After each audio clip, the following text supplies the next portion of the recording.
High, আমি বিনা পয়সার coaching থেকে ছোটুদা।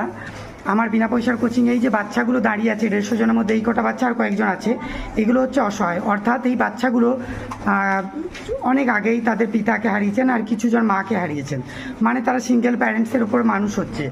এই সমস্ত বাচ্চার গার্জেনদের আর ক্ষমতা নেই যে তাদেরকে টিউশনে দেওয়ার, তাই বাচ্চাগুলো সরকারি স্কুল ছুটি হওয়ার পর ঘুরে বেড়াতো বা টিউশন দেওয়ার ক্ষমতা থাকেনি বা সেই রকম গাইড পেত না।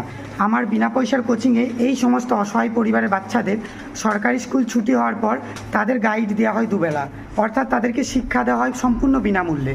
একটা কোচিং, এই বিনামূল্যের কোচিংয়ের সাথে সাথে তাদের সারা বছরে যে শিক্ষা সামগ্রী লাগে সেটাও দেওয়া হয়, সারা বছরে যে পোশাক লাগে সেটাও দেওয়া হয়, বিকেলের টিফিনটা দেওয়া হয়, মাঝে মধ্যে মাংস ভাত পুষ্টিকর খাদ্য দেওয়া হয়। কেন দেওয়া হয়? কারণ তাদের পিতা নেই বা তাদের মাতা নেই, তাদের এক সিঙ্গেল প্যারেন্টস, অর্থাৎ তার মা লোকের বাড়ি বাসন মেজে কাজ করে, সুতরাং তার মা কোথায় পাবে এত কিছু মেনটেন্যান্স করতে? যেখানে খাবার জোগাড় করাটাই হচ্ছে স্বপ্ন, কষ্টকর, সেখানে টিউশন দেওয়াটা একটা বিলাসিতার মতোই মনে হয় বা সামর্থ্য নেই।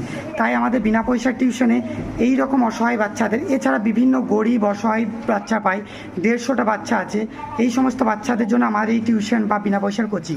যারা সরকারি স্কুলের পর কোচিং দিতে পারছেন না, আমার এই কোচিং অবশ্যই আসতে পারেন। এটা কোচিং নয়, এটা একটা পরিবার, যেখানে বাচ্চাকে সন্তানের নেই মানুষ করা হয়।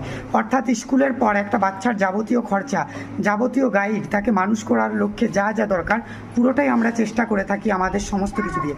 আমার উপার্জন ছোট্ট একটা বিউটি পার্লার এবং কিছু সহযোগী মানুষ যারা সহৃদয় ব্যক্তি আমাকে সাহায্য করেন, তাদের দয়াতে চলছে। দয়া করে পাশে থাকবেন, সহযোগিতা করবেন।